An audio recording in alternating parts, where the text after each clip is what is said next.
Sabrina, une femme noire enceinte dans la trentaine, entre dans un grand hôpital privé où elle a prévu d'accoucher, pleine d'espoir et de fatigue accumulée après de longs mois de grossesse. Elle arrive seule, vêtue d'une robe ample qui laisse entrevoir son ventre arrondi, symbole de la vie qu'elle s'apprête à accueillir. Son visage, marqué par l'épuisement, est illuminé par une lueur de détermination, celle d'une mère prête à tout pour le bien-être de son enfant. Elle avance lentement vers la réception pour son rendez-vous de suivi, un contrôle essentiel en cette fin de grossesse qui lui apporte à la fois appréhension et soulagement. Sabrina prend place dans la salle d'attente, un lieu immaculé, décoré d'œuvres d'art modernes, où la clientèle habituelle est souvent composée de familles aisées, de femmes accompagnées de leurs conjoints, tous semblant se connaître ou se saluer poliment. Elle observe les autres patientes autour d'elle, mais se sent seule, étrangère dans cet environnement. Malgré les douleurs qui lancinent son dos et les pieds gonflés qui peinent à la porter, elle reste droite, refusant de laisser paraître son inconfort. Après plusieurs minutes sans un mot, elle remarque que l'infirmière de réception, une jeune femme concentrée sur son téléphone, n'a même pas pris la peine de l'accueillir ou de l'enregistrer à son arrivée. Le manque de considération est flagrant, une absence totale de chaleur qui contraste avec l'environnement clinique, où l'on s'attendrait pourtant à trouver compassion et soutien. Elle prend une profonde inspiration avant de se lever et de se diriger, lentement, vers la réception. Une fois devant l'infirmière, elle s'adresse à elle calmement, expliquant qu'elle est là pour son rendez-vous de suivi. L'infirmière lève à peine les yeux de son écran, lui jetant un regard glacial avant de répondre d'un ton sec et dédaigneux, « Vous devrez attendre, comme tout le monde. » La phrase résonne dans l'esprit de Sabrina, comme une barrière froide qui l'éloigne encore plus des autres patientes présentes. Elle sent une vague de frustration monter en elle, mais elle choisit de rester digne, de ne pas réagir impulsivement. Elle retourne s'asseoir, son esprit en ébullition, tentant de rester calme pour le bien de l'enfant qu'elle porte. Après une longue attente, durant laquelle Sabrina observe les minutes s'étirer interminablement sur l'horloge murale, elle se résout finalement à se lever pour demander, avec une politesse teintée de fatigue, si son tour approche. Sa voix est douce, presque hésitante, mais ferme. Elle espère que cette fois, son besoin sera enfin entendu. L'infirmière lève les yeux avec agacement, comme si cette simple question était une intrusion impardonnable dans sa routine. Elle lui répond d'un ton tranchant, les sourcils froncés, insinuant sans détour que Sabrina doit faire preuve de plus de patience. « Votre cas n'est pas urgent, vous comprenez ?» ajoute-t-elle avec un mépris à peine voilé, comme si Sabrina était coupable d'avoir simplement voulu savoir combien de temps elle devrait encore supporter cette attente. Sabrina, pourtant d'un calme exemplaire, sent cette réponse comme une nouvelle gifle, une énième manifestation de l'indifférence qui pèse dans cet établissement, censé prendre soin des patients sans discrimination. Elle se contente de baisser les yeux, serrant les mains pour contenir l'émotion qui monte en elle. Mais malgré tous ses efforts pour dissimuler son désarroi, des larmes d'épuisement et de frustration se dessinent dans ses yeux. La fatigue de la grossesse, la douleur physique et la blessure morale se mélangent, menaçant de faire éclater sa dignité qui, jusqu'à présent, l'a soutenue. La scène ne passe pas inaperçue. Dans la salle d'attente, quelques autres patients, jusque-là absorbés dans leurs propres préoccupations, commencent à prêter attention à cette injustice silencieuse qui se joue devant eux. Des murmures s'élèvent, discrets mais persistants. Une femme d'âge mûr échange un regard outré avec son voisin, un jeune homme, assis près de la porte, secoue la tête, consterné. Il y a dans leur regard une reconnaissance de l'injustice de cette scène, une indignation contenue face à cette inhumanité dont Sabrina est la cible. Sabrina ressent cette vague de soutien, muette mais palpable, et elle trouve dans cette solidarité silencieuse la force de rester debout. Elle retourne lentement à sa place, inspirant profondément, décidée à ne pas laisser cette épreuve ébranler sa détermination. Tandis qu'elle s'assoit de nouveau, elle aperçoit certains regards compatissants se tourner vers elle, comme une promesse que, même au milieu de l'indifférence, elle n'est pas complètement seule. À cet instant, un homme entre dans le hall de l'hôpital. Grand, imposant et élégant dans sa blouse blanche, il avance avec une assurance tranquille, ses pas résonnant légèrement sur le sol brillant. Son regard acéré balaie la scène, capturant chaque détail avec un mélange de surprise et d'indignation contenue. C'est Julien, l'époux de Sabrina, propriétaire de l'établissement et l'un des médecins les plus respectés du pays. Sa réputation d'intégrité et de dévouement envers ses patients lui a valu l'admiration de ses pairs et la reconnaissance de ses patients, qui voient en lui un modèle de bienveillance et de compétence. À peine a-t-il aperçu Sabrina, fatiguée, le regard voilé par la contrariété, qu'une ombre d'inquiétude traverse son visage. Il accélère le pas, son attention désormais rivée sur elle, ignorant les regards admiratifs et les murmures respectueux de certains collègues qui le reconnaissent et se poussent discrètement pour lui laisser le passage. Loin d'être distrait par ces marques de respect, Julien semble imperméable à tout ce qui l'entoure, sa seule préoccupation étant d'atteindre Sabrina. Lorsqu'il arrive enfin à sa hauteur, il pose une main rassurante sur son épaule, un geste de soutien silencieux mais puissant, exprimant plus que des mots tout le réconfort qu'il souhaite lui offrir. En s'approchant, il saisit immédiatement la gravité de la situation. Sabrina, les traits tirés, lui lance un regard où se mêlent soulagement et tristesse, un regard qui exprime tout ce qu'elle n'a pas besoin de dire. Julien, fin observateur, perçoit d'un seul coup d'œil la détresse de son épouse, devinant la nature de l'humiliation qu'elle vient de subir. Il sent une colère sourde monter en lui, une réaction instinctive face à l'injustice qu'il lit sur le visage de Sabrina. Sans un mot, il tourne son regard vers l'infirmière, qui, indifférente et absorbée dans son téléphone, semble encore loin de saisir l'ampleur de ce qui se déroule autour d'elle. Julien la dévisage avec une intensité froide, prenant la mesure de son comportement et de son manque de professionnalisme. Le contraste est frappant, d'un côté, Sabrina, fatiguée, visiblement ébranlée par l'expérience, de l'autre, cette infirmière, manifestement insensible, qui n'a même pas la décence de lever les yeux pour se rendre compte de l'impact de ses actions. Julien serre les poings un instant, maîtrisant la fureur qui monte en lui, mais son visage reste impassible. La tension est palpable dans le hall, attirant l'attention de quelques autres employés qui s'immobilisent, pressentant un moment décisif. Sans hausser le ton, mais d'une voix ferme qui trahit son mécontentement, Julien s'approche de l'infirmière avec un calme mesuré, chaque pas soulignant l'autorité naturelle qu'il dégage. « Bonjour », commence-t-il, ces mots prononcés lentement, accentuant l'aura de contrôle qu'il impose à la scène. L'infirmière, d'abord absorbée par son écran, lève les yeux, surprise par cette voix grave et posée, qu'elle ne connaît que de réputation. Son expression change aussitôt lorsqu'elle comprend l'identité de son interlocuteur. C'est lui, Julien, le propriétaire de l'hôpital et l'un des médecins les plus respectés, un homme qui incarne intégrité et bienveillance.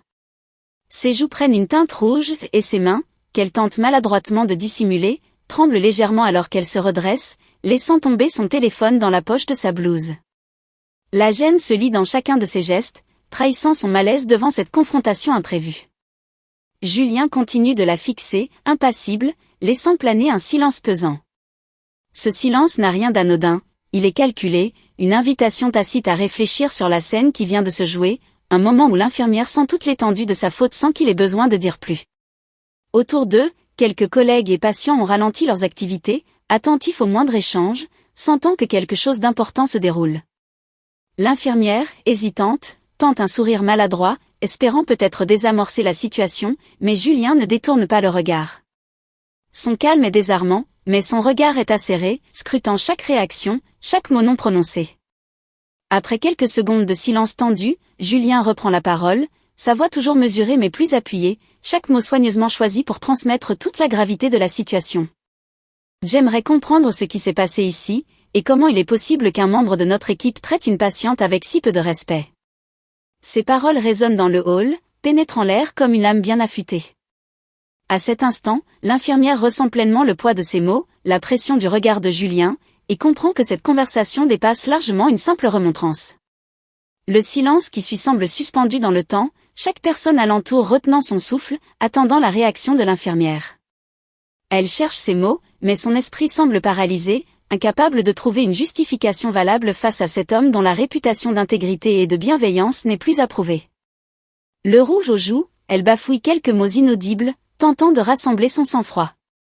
Pourtant, sous le regard perçant de Julien, elle réalise qu'aucune excuse ne pourra véritablement effacer l'inconduite dont elle a fait preuve. Julien ne bouge pas, ne cligne même pas des yeux, et cette immuabilité exerce sur elle une pression invisible mais implacable. Il incarne en cet instant l'autorité et le respect des valeurs de l'hôpital, celles qu'il s'est efforcé de bâtir depuis tant d'années, respect, compassion et professionnalisme. Son silence est plus éloquent que n'importe quel discours, comme s'il attendait qu'elle prenne la pleine mesure de son comportement. Enfin, d'un ton calme mais implacable, Julien poursuit, ajoutant une intensité subtile dans sa voix. « Je suis Julien Lefebvre, dit-il, ses yeux fixés sur l'infirmière, son regard perçant semblant sonder jusqu'à la moindre parcelle de son âme. Chaque mot est prononcé avec une clarté telle qu'il semble résonner dans le hall, forçant l'infirmière à l'écouter attentivement. « Je crois que vous ne m'avez pas reconnu, ajoute-t-il, sa voix se faisant presque douce, mais d'une douceur trompeuse, comme le calme avant la tempête. Il marque une pause calculée, laissant l'information prendre tout son poids. L'infirmière, figée, ressent une vague de panique se répandre en elle, chaque seconde de silence accentuant la gravité de la situation. Elle devine déjà ce qui va suivre, mais elle reste impuissante, les mots lui échappant complètement. « Je suis le propriétaire de cet hôpital, et également l'époux de la patiente que vous avez choisi d'ignorer, poursuit-il, chaque syllabe se détachant avec une précision glaciale. La révélation a l'effet d'un choc électrique pour l'infirmière, dont le visage devient livide. Elle réalise pleinement la portée de son erreur, et l'humiliation la frappe de plein fouet. Son assurance défaite, elle baisse les yeux, ses mains tremblant visiblement. Julien reste silencieux un moment, le laissant peser dans l'air comme un rappel cinglant de l'exigence d'empathie et de professionnalisme à laquelle il tient. Puis, après un moment de silence pesant, il poursuit, toujours d'une voix maîtrisée. « Dans cet hôpital, nous veillons non seulement à la santé physique de nos patients, mais aussi à leur dignité. Si vous n'êtes pas en mesure de représenter ces valeurs, il serait peut-être sage de reconsidérer votre engagement ici. » Autour d'eux, quelques employés se sont arrêtés, témoins silencieux de cet échange qui leur rappelle à tous ce qu'implique de travailler sous la direction de Julien Lefebvre.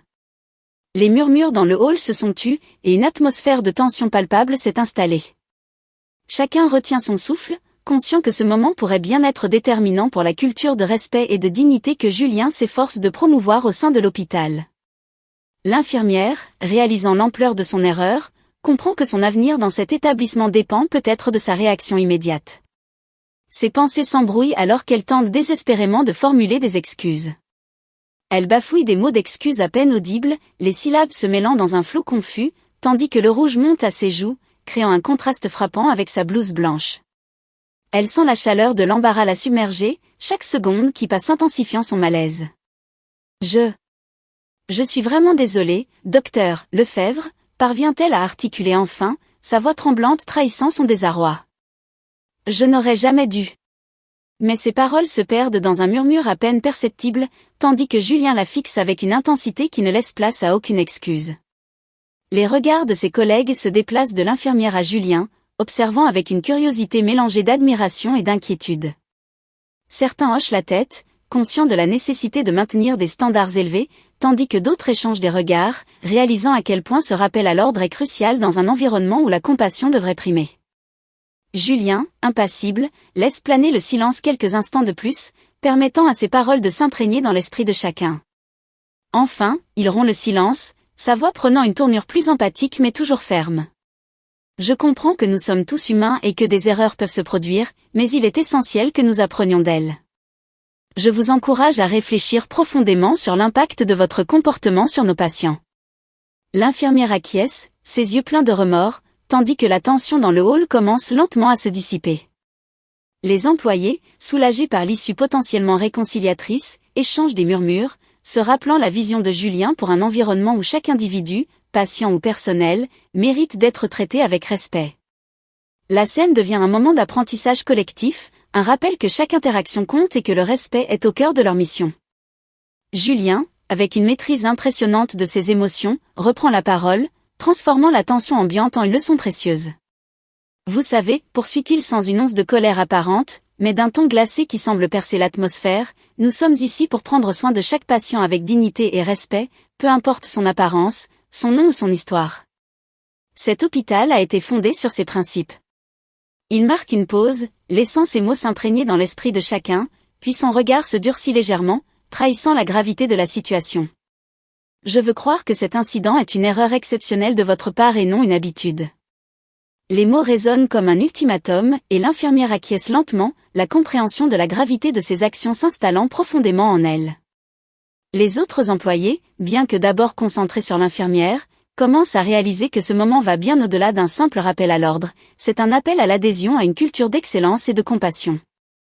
Julien poursuit, sa voix prenant une tonalité plus douce mais non moins sérieuse. Chaque jour, nous avons l'opportunité de faire une différence dans la vie de nos patients. Chaque sourire, chaque geste de compréhension peut changer le cours de leur journée, voire de leur vie. En tant que professionnels de la santé, nous avons cette responsabilité. Et si nous commençons à faire des exceptions, même pour une seule personne, cela peut rapidement devenir la norme. Ces paroles portent un poids indéniable, et l'infirmière, visiblement touchée par son discours, sent une vague d'émotion la submerger. Les autres membres du personnel, touchés par la sincérité de Julien, échangent des regards significatifs, réalisant qu'ils doivent tous veiller à incarner les valeurs qui sous-tendent leur vocation. Julien finit par conclure avec une conviction ferme, nous ne pouvons pas nous permettre d'être indifférents. Chaque patient qui entre dans cet hôpital doit se sentir valorisé, et il est de notre devoir de faire en sorte que cela devienne une réalité.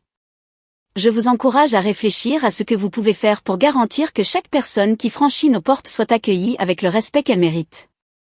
À ces mots, l'infirmière, visiblement émue, répond avec sincérité, « Je comprends, docteur Lefebvre. Je m'engage à changer et à veiller à ce que cela ne se reproduise plus. » Julien hoche la tête, une lueur d'approbation dans ses yeux. « C'est tout ce que je demande. Apprenons ensemble de nos erreurs, afin que nous puissions continuer à bâtir un environnement où la dignité et le respect ne sont pas seulement des attentes, mais des réalités vécues. » Le hall, autrefois tendu, devient alors un espace de solidarité et d'engagement, chaque membre du personnel conscient de leur rôle vital dans la mission de l'hôpital. Ce moment, transformé en une leçon collective, insufflera un nouvel esprit d'unité et de dévouement à l'équipe, prête à relever les défis à venir avec une détermination renouvelée. Julien se tourne vers Sabrina et lui tend la main avec une tendresse palpable, son geste imprégné d'une douceur qui la réconforte instantanément. Il l'aide à se lever, ses doigts s'enroulant délicatement autour de ceux de sa femme, et lui glisse quelques mots rassurants, des promesses silencieuses d'amour et de protection. « Ça va aller, ma chérie. Je suis là pour toi, comme toujours, murmure-t-il, sa voix douce et déterminée à la fois. Il la guide alors vers la salle de consultation, son pas ferme et rassurant, mais pas avant d'avoir adressé un dernier regard à l'infirmière, qui, humiliée, reste pétrifiée à son bureau, le visage blême sous l'effet de la révélation. Lorsque la porte de la salle de consultation se referme derrière Julien et Sabrina, un silence respectueux s'installe dans le hall. Les patients présents, touchés par cette scène, échangent des regards pleins de respect et d'admiration pour cet homme qui a su défendre sa femme avec dignité et fermeté. Un vieil homme assis dans un coin se tourne vers une jeune femme à ses côtés et murmure « Voilà un vrai homme. Il n'hésite pas à défendre ce qui est juste. » Son commentaire fait écho dans la salle, suscitant des hochements de tête approbateurs. Les murmures des autres patients trahissent un sentiment collectif de révolte face à l'injustice qu'ils ont observée. Chacun se sent réconforté par le courage de Julien, une lueur d'espoir dans un système parfois froid et déshumanisé. La leçon est claire, dans cet hôpital, la compassion et l'égalité ne sont pas de vains mots, mais des valeurs incarnées par ceux qui y travaillent, et Julien, en plus d'être un médecin respecté, est un homme qui n'hésite pas à défendre ceux qu'il aime. À l'intérieur de la salle de consultation, Julien prend soin de Sabrina, l'invitant à s'asseoir dans le fauteuil moelleux face au médecin. Il s'assure qu'elle soit confortablement installée, puis se tourne vers le praticien pour discuter de son état. Le médecin, un collègue de Julien, salue chaleureusement Sabrina et lui demande comment elle se sent. Le contraste avec l'expérience qu'elle vient de vivre est frappant, ici, elle est accueillie avec respect et considération, comme elle le mérite. Alors qu'ils examinent les résultats et discutent des prochaines étapes, Julien ne quitte pas sa femme des yeux, s'assurant qu'elle se sente soutenue à chaque instant. Il lui prend doucement la main, la serrant avec affection, prêt à l'aider à traverser cette étape cruciale de leur vie ensemble.